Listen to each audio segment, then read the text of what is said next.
Good evening, guys. Brian with VetteSource here, checking in this evening. Finally getting some dry weather over here in southeast Texas. We were grumbling and complaining about the need for a little bit of rain over here because we hadn't had it in a while. And what do we get but a tropical storm Imelda to dump several inches on us over the last few days. So this is the first day I've actually been able to kind of get outside and take care of some of the housekeeping items I need to take care of.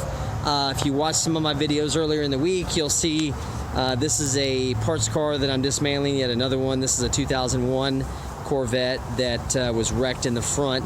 If you didn't happen to catch that video, there's a link up there at the top of the video showing that video description of that car. But what I'm going to do today, this one has a few more body panels on it in the back than our previous car that we did last month, the 2003 Coupe with the roll cage in it. That one, actually, what's left of it is sitting on the front of the trailer. There's our roll cage. I still need to go ahead and get this cut out of here this weekend and get that finished up for scrap. So today, and if you didn't see the video on that one, I think I've got a link up there at the top so you can see that one. But today what I'm going to do is focus on getting this rear bumper out of here and show you how ridiculously easy this is in comparison to, say, the rear bumper on a C4 Corvette, which we did that one on our 91 salvage parts car a few weeks ago as well, and there's a link up there at the top of the video for that one if you didn't catch that one. I believe if I remember correctly, I had to make that a multi-part video because it took me a little while to get that one apart, just because of the location of the screws. Now, the C5 bumpers are a little bit easier to get to. You can see here the screws are exposed, and no, those are not the correct screws. Those aren't supposed to be Phillips heads, they're supposed to be Torx bolts. I've got the same thing here on our backup lamps.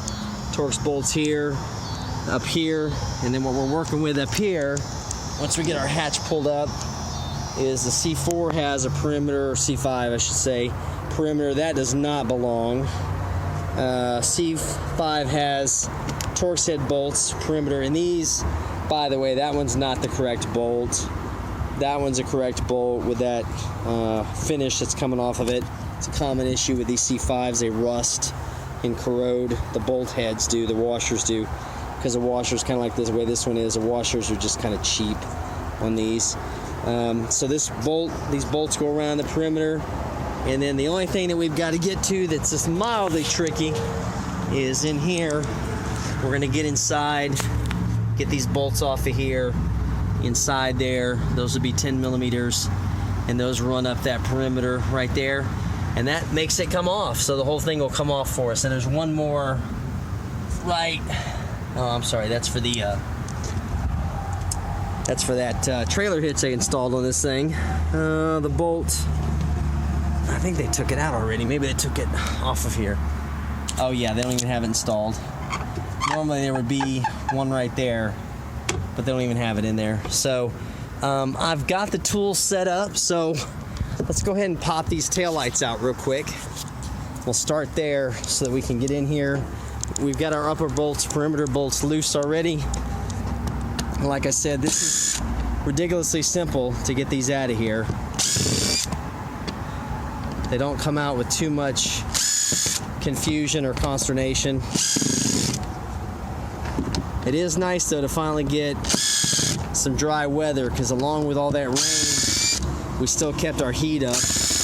Our heat index was high, so it was just amazing humidity this whole week, which made it miserable. And I'm sure if you've been watching on the world news or nationwide news here in the States, they've of course made a mountain out of a molehill. Not a molehill, but if you live here in Houston, you're used to flooding events. It's just the way this city works. Most people don't realize that the streets are designed as floodways, and the water drains from the streets. I kid you not. So when we get flooded, all these bayous run together going south towards the ocean, and eventually they make their way out there. But while they're doing that over those couple of days, it makes things miserable for certain people. And what confuses people is you'll have the rain come through and it will stop, and they go, oh well, I didn't flood. And then the next day, all of a sudden their properties are flooding because the bayous have finally started to take in all the water from the surface streets and transfer it to the bayous, and as they drain, they're pulling pulling water, or the water is actually coming up above the flood stage, and then they're stuck. Let's find that screw so I don't flatten my tire. All right, so as I drop that again, and I think I can get that out. Hang on, where's my trusty handy dandy screwdriver? So take this out, and even these, they put the wrong screws in there, and then these have got, see that run in the clear coat? That is not factory original either, so those aren't supposed to be there. These are the same things, a locking mechanism, if I can get this one-handed. That doesn't look very professional. There we go. That one's out. Yeah, they did kind of a sloppy job on this car. That one's out. That one's out. And that one's out. Okay, so I'll probably release that lock on those off camera so I don't get bogged down. We've got these are already loose. These are not very tight. Got these loosened up already. And we'll get these out of here. Of course, I broke my Torx head bolt or my socket earlier, so I'm having to use a leftover in the toolbox until I get back to this tool store tomorrow. So we get that one out of there. Famous last words.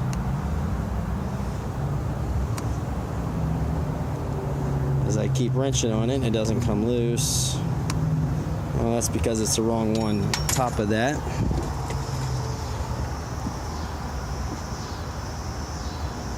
Yeah, see that? See, that's an oversized, and it shouldn't be in there. And then we got this one here.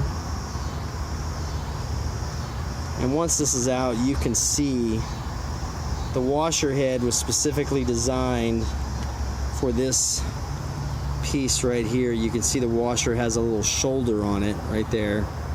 And then it's a very thin washer. But what happened is water, when you'd wash the cars, would collect along these inside edges, and it would corrode the washer heads out. So these really aren't meant to be used very often.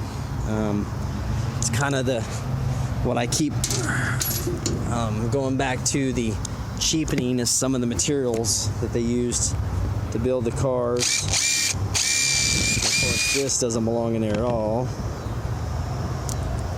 So you can see here, we've got the lip of this already pulled up and around already. So we'll get that there. And my taillights wanted to go back in there again. I'll tell you what I'm gonna do real quick. Off camera, I'm gonna go ahead and pull the locks out of these taillights. Let me show them to you real quick so you can see there's that locking mechanism here and the tab. So what you're gonna do when you go to take them out is you push that tab in and turn at the same time, and it will take it out. Let's see if this one will do it. Oh yeah, there it goes. See, as I turned it, and then it comes straight out. So that's the way it comes out. So give me a second to pull the rest of the taillights out real quick, and I'll be right back with you. Hold tight. Okay, I'm losing daylight fast. I'm back here, but what I was going to show you real quick is on our inner perimeter with our lights pulled out, you can see we've got a couple of 8mm bolts right there holding that assembly together from this back side. And then on the front side, we've got those two 10mm bolts on that extension that come out from the tub that stabilize it. And then we've got a couple more right there and right there. So I'm gonna work on those. This one I've already got loose, so you can see that one just comes right out. What I'll do here is on this side, we need to go ahead and take this inner fender well out real quick. So we'll grab that out of there and get this out of the way.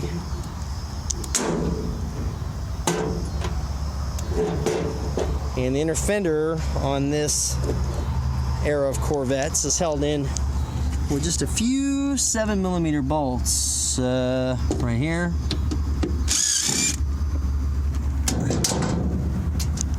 And right there. And right there. And right there. And then you got one more way up here in the top that you need to look for. And then once you do that,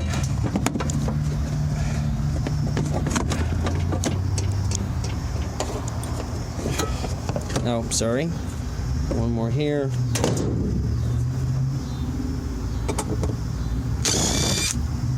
And I think, yeah. There we go. And then there's one more. Oh yeah. Underneath the bottom here. Right there. That I'll get in just a second. But what I needed to do was get access again to my bolts over here. So I'm gonna loosen these up real quick. Give me just a second to get these loosened up, guys, and I'll show you how this rear bumper comes off of there. Hang tight. Okay, I'm back with our tool set up for that last bolt there, and that's gonna come out of there, and that's gonna loosen up all these 10 millimeters from this side. Now what we're gonna do is we'll get our 8 millimeter here, and we'll go ahead and loosen these up in this corner. See if I can get a view of this so you can see where I'm working in this corner. See that on the corner there?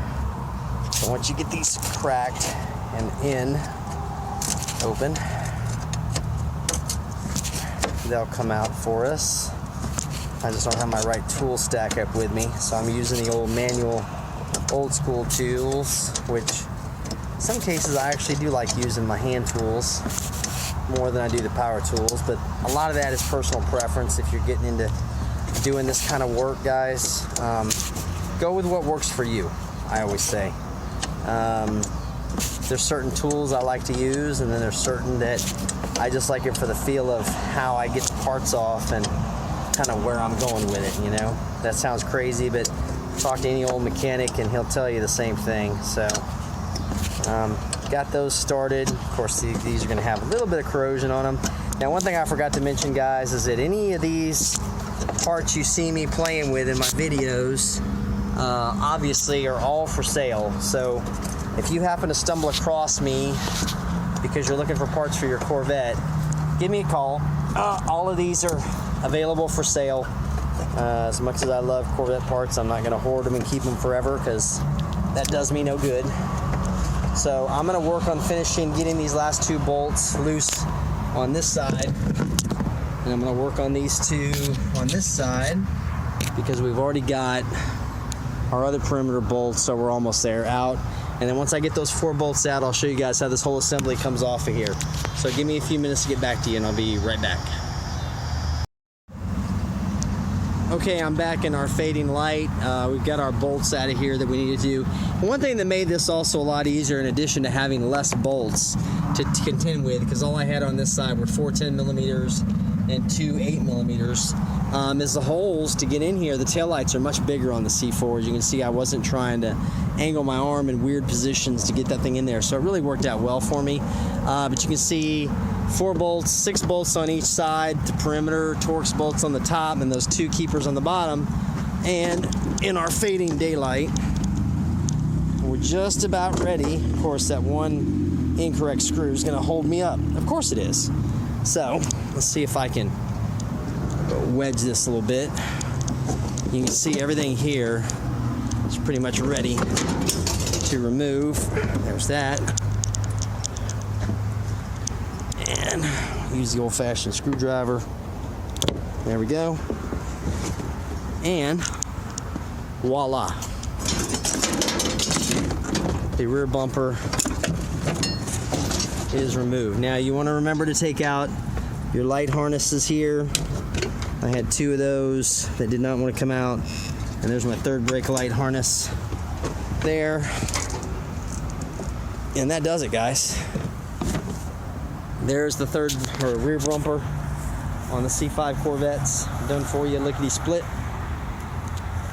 And you can see underneath this structure, very similar to the C4, with the exception of the gas tank. Here's our rear frame rails. Here's our rear tub. Interestingly enough, these are where the rear hatch latches are bolted to the tub with a metal support stringer there. You've actually got one on either side for the coupe, and you can see how strong they make those. Rear styrofoam. This is your 5 mile/per-hour impact bar, and this is your rear lamp harness here. Of course, there's your nut plates that are removable, and then this is the other side with the male studs on this side. So, in the interest of getting done before it gets dark and then you won't be able to see anything I'm doing, I'm going to go ahead and finish up for today. Appreciate you watching all the way to the end. As always, I enjoy doing this. Show you guys some of the techniques I use here to get these things torn apart. Tomorrow we're going to focus on taking the quarter panels out. It's very much the same, very simplistic. Bolts across the perimeter edge, and those guys will come right out of there, and we'll go ahead and probably do the quarter panels, and next day I'll make a video on pulling the doors off for you to show you what's involved in that. So thanks again for sticking around to the end, and we'll catch you guys next time. Okay, thanks for watching.